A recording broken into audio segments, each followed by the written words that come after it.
नमस्कार दोस्तों। साल 1854 में जब इंडिया ब्रिटिश कॉलोनियल रूल के अंडर था, तब के गवर्नर जनरल लॉर्ड डलहौजी ने एक 15 साल के बच्चे को पंजाब से इंग्लैंड भेजा। लॉर्ड डलहौजी का मानना था कि इस बच्चे की माँ एक थ्रेट है और उनका कैरेक्टर अच्छा नहीं है, इसलिए इसे माँ से जुदा करना बहुत जरूरी है। इंग्लैंड में जाकर यह बच्चा क्रिश्चियनिटी में कन्वर्ट हो जाता है और क्वीन विक्टोरिया के बेटे एडवर्ड द 7th के साथ इसकी अच्छी दोस्ती होती है। इस बच्चे की रिस्पॉन्सिबिलिटी ब्रिटिश क्राउन को दे दी जाती है और साथ में इसे एक एनुअल स्टाइपेंड दिया जाता है 50,000 पाउंड्स का। आज के दिन अगर आप इसे इन्फ्लेशन से एडजस्ट करोगे तो इसकी कीमत होगी 65 करोड़ रुपीस पर ईयर। असल में बात क्या है दोस्तों, ये लड़का कोई ऑर्डिनरी इंसान नहीं था, ये था प्रिंस दलीप सिंह, जिन्हें आज हम महाराजा दलीप सिंह के नाम से भी जानते हैं। इंडिया में सिख एम्पायर के आखिरी रूलर। इंटरेस्टिंग चीज क्या है, इन्हें इंग्लैंड भेजने से 4 साल पहले साल 1849 में जब ब्रिटिश ने सिख्स को हराया था जंग में, लॉर्ड डलहौजी ने 11 साल के प्रिंस दलीप को ऑर्डर किया था कि वो एक हीरा सरेंडर कर दे क्वीन विक्टोरिया को। यह हीरा था कोहिनूर का हीरा, जो उस साल 6700 किलोमीटर दूर जहाज में बैठकर लंदन तक गया। कोहिनूर के इस हीरे के बारे में कहा जाता है, जो इस हीरे का मालिक बनेगा वो पूरी दुनिया का मालिक होगा,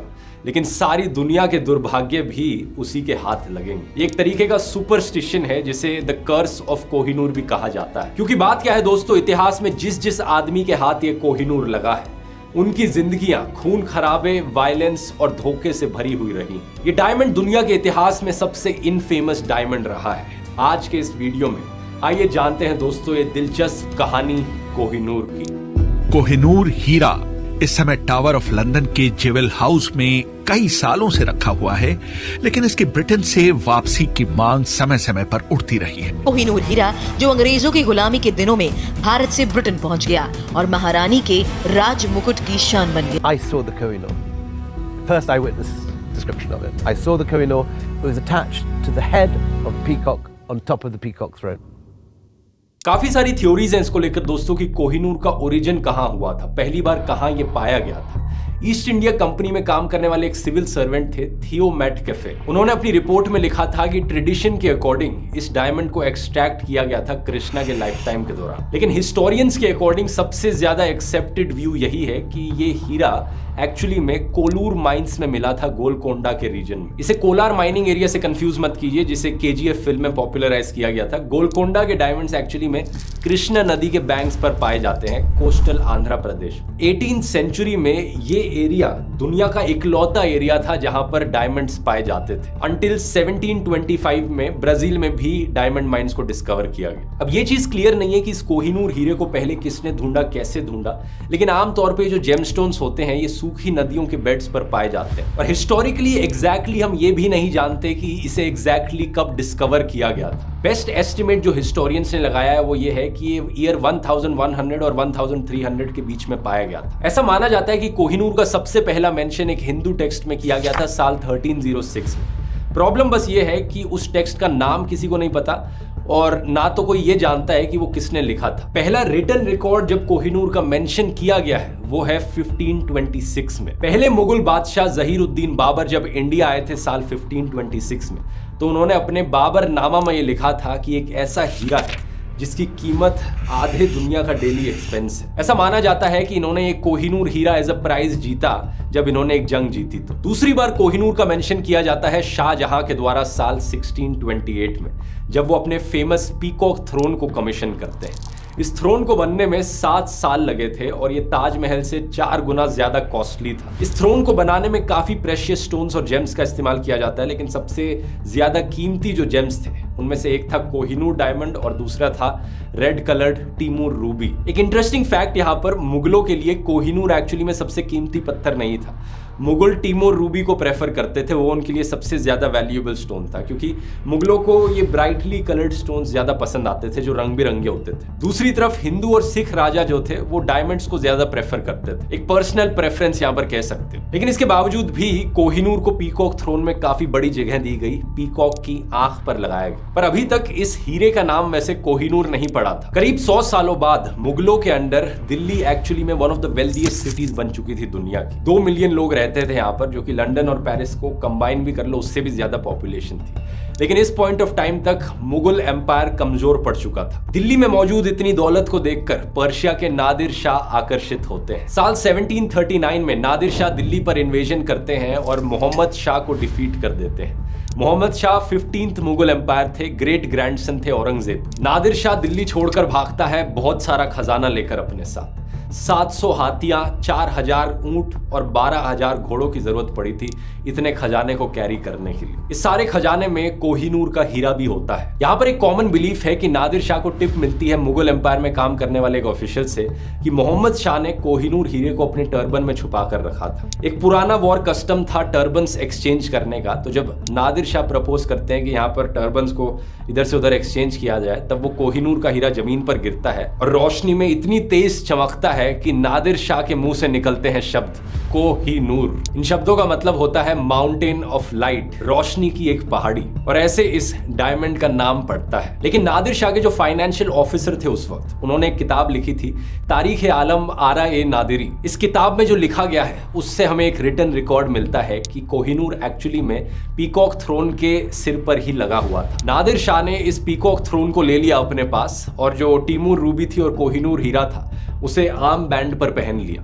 हाथ में पहन ली। तो वो जो कहानी है कि इस हीरे का नाम कैसे पड़ा, वो शायद सच ना हो कि उनके टर्बन में था ये, लेकिन ये बात सच जरूर है कि नादिर शाह ने ही इस हीरे का नाम कोहिनूर रखा था, क्योंकि इसी किताब में पहला रेफरेंस किया गया है इस हीरे को कोहिनूर बुलाकर। अगले 70 सालों तक कोहिनूर आज के दिन के अफगानिस्तान का हिस्सा रहता है और यहां पर आता है द कर्स ऑफ कोहिनूर, जिसकी बात मैंने वीडियो के शुरू में करी थी। जो भी इस हीरे का मालिक बनेगा वो दुनिया का भी मालिक बनेगा, लेकिन सारे मिसफॉर्च्यून्स भी उसी के साथ होंगे। इस कहावत को एक्चुअली में उस हिंदू टेक्स्ट से लिया गया है जो साल 1306 में लिखा गया था, जिसकी बात मैंने पहले करी थी कि यहां पर माना जाता है कि कोहिनूर हीरे का सबसे पहला मेंशन किया गया था। ये एक सुपरस्टिशन है, लेकिन आगे आप कहानी में देखोगे कि काफी हद तक सच भी है। नादिर शाह के ऊपर यह दुर्भाग्य पड़ता है साल 1747 में, जब नादिर शाह के एक अपने ही गार्ड उन्हें मार डालते हैं और उनका एम्पायर कोलैप्स कर जाता है। अहमद शाह दुर्रानी, जिन्हें हम अहमद खान अब्दाली के नाम से भी जानते हैं, ये नादिर शाह की आर्मी का ही एक हिस्सा थे। ये नए अफगान एम्पायर के फाउंडर बन जाते हैं और साथ ही साथ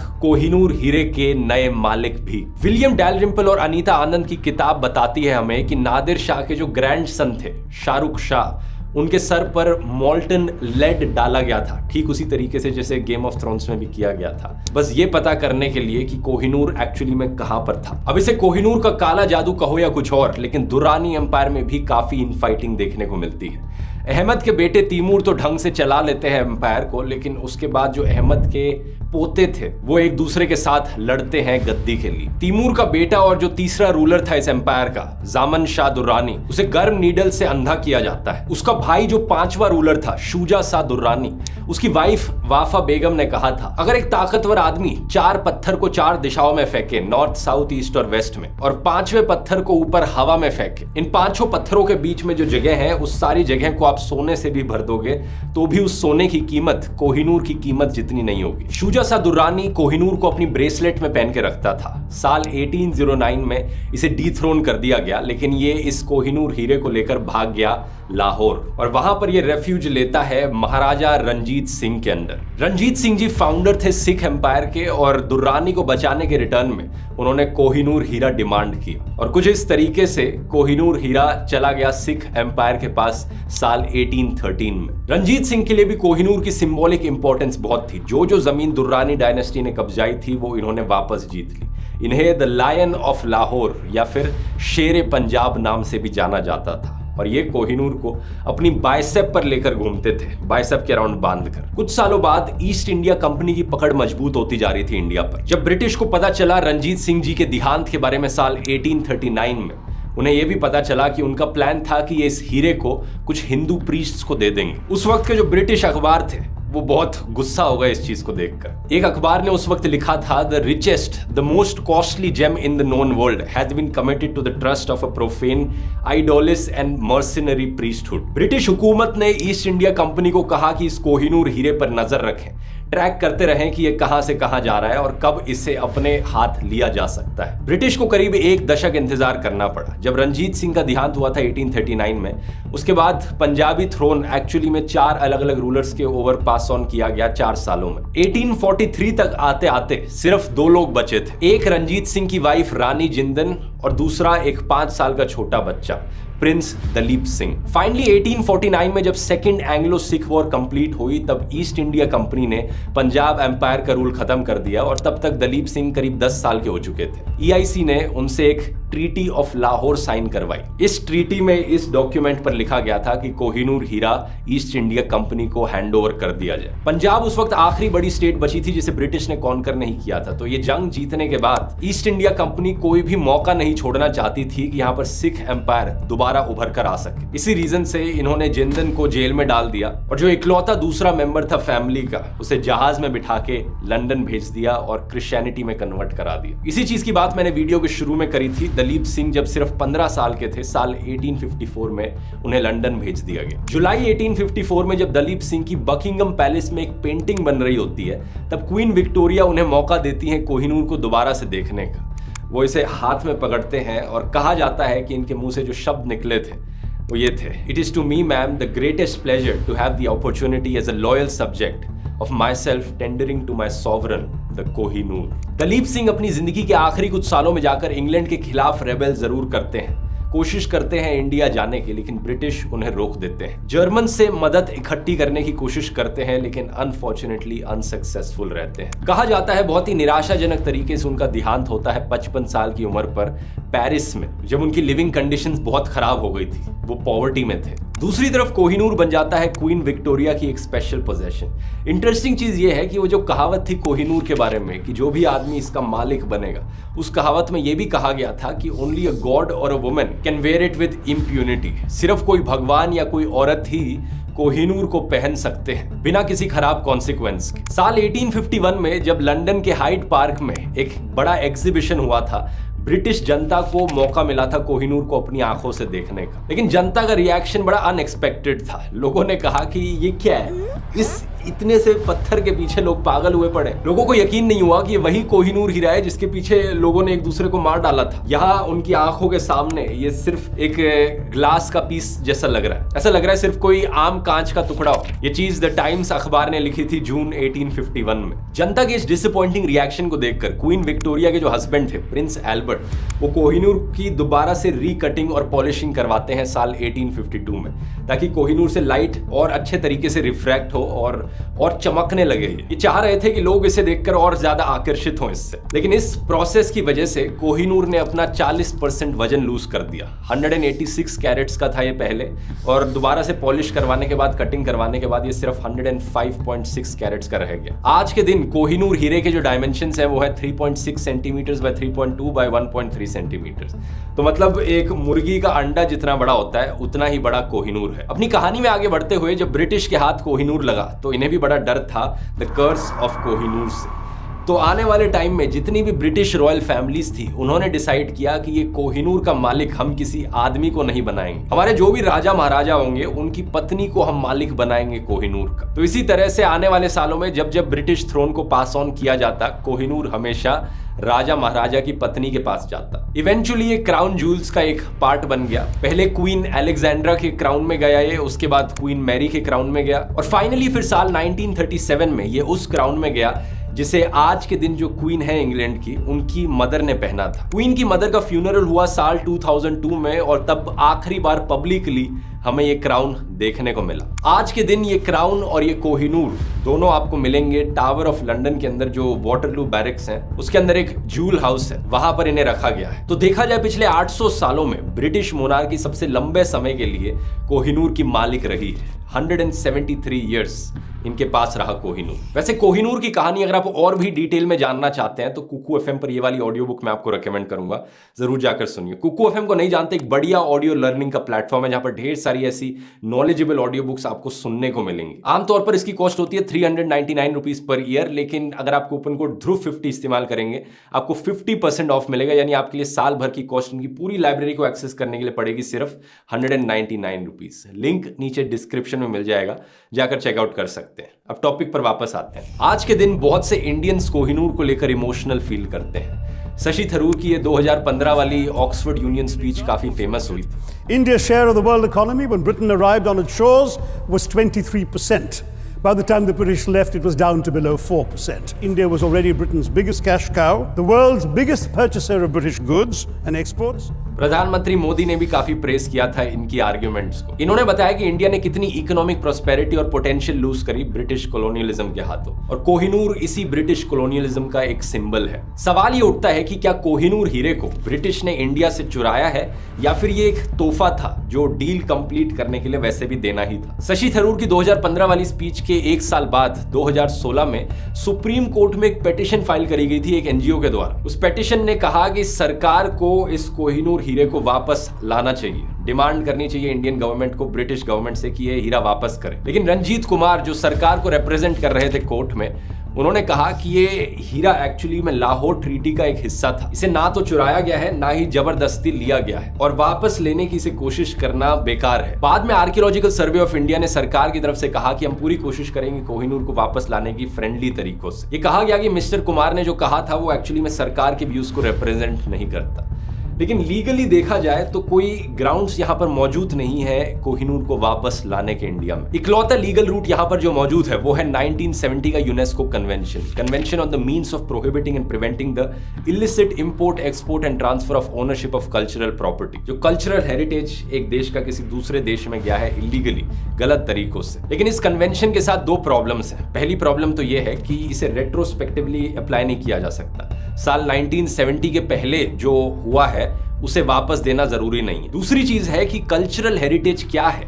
इसे आर्टिकल 1 में डिफाइन किया गया है कन्वेंशन के as the property which on religious और secular grounds specifically designated by each state as been of importance for archaeology, pre history, history, literature, art और साइंस। दूसरी प्रॉब्लम, इस कल्चरल हेरिटेज को अगर वापस किया भी जाए तो किस देश को किया जाए। सिचुएशन काफी कॉम्प्लिकेटेड हो जाती है क्योंकि जो भी बॉर्डर्स आज के दिन ड्रॉ हुए हैं कंट्रीज के, ये काफी रीसेंट है। इससे पहले जो किंगडम्स एग्जिस्ट करते थे राजा महाराजाओं के टाइम में, वो बॉर्डर्स हमेशा रीड्रॉ होते रहते थे। आज की डेट में जो सॉवरेन टेरिटरीज हैं इंडिया, अफगानिस्तान या पाकिस्तान की, वो अपने इंडिपेंडेंस के बाद ही एग्जिस्ट करी हैं। इससे पहले किंगडम्स हुआ करते थे। तो टेक्निकली देखा जाए तो कोहिनूर हीरे को इंडिया या पाकिस्तान या अफगानिस्तान की सॉवरेन टेरिटरी से नहीं लिया गया, क्योंकि वो टेरिटरीज तो एक स्पेसिफिक डेट के बाद ही बनी है, उससे पहले उन्हें किंगडम से लिया गया है। तो सवाल ये भी उठता है यहाँ पर कि कोहिनूर को अगर वापस लाया जाए तो किधर लाया जाए।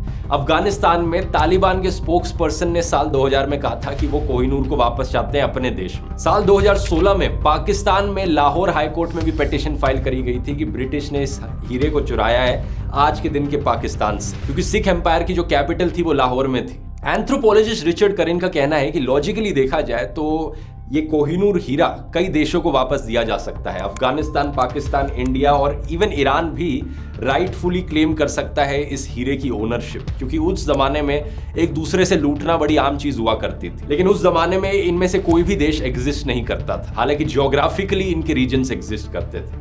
इसे बाकी चीजों से अलग रखना चाहिए जो कल्चरल हेरिटेज मान लो नाजीज के टाइम में चुराया गया, जहां पर बड़ा क्लियर है कि किस देश से चुराया है, जब वो देश ऑलरेडी एग्जिस्ट करते थे। इमोशनली भी रिचर्ड करिन का कहना है कि हमें कोहिनूर की कहानी को अब बस हमेशा के लिए छोड़ देना चाहिए। जो भी इसका काला इतिहास रहा है पीछे, वापस से उभर कर ना आए वो, उसे अभी अपनी फाइनल रेस्टिंग प्लेस पर सो जाने दो। यहां पर आपकी क्या राय है दोस्तों, नीचे कमेंट्स में लिखकर बताइए। आपको क्या लगता है कि क्या कोहिनूर को वापस लाने की कोशिश करनी चाहिए या वहीं पर छोड़ देना चाहिए। वीडियो पसंद आया तो और मिस्ट्री रिलेटेड वीडियोस आप इस प्लेलिस्ट पर क्लिक करके देख सकते हो। मिलते हैं अगले वीडियो में। बहुत बहुत धन्यवाद।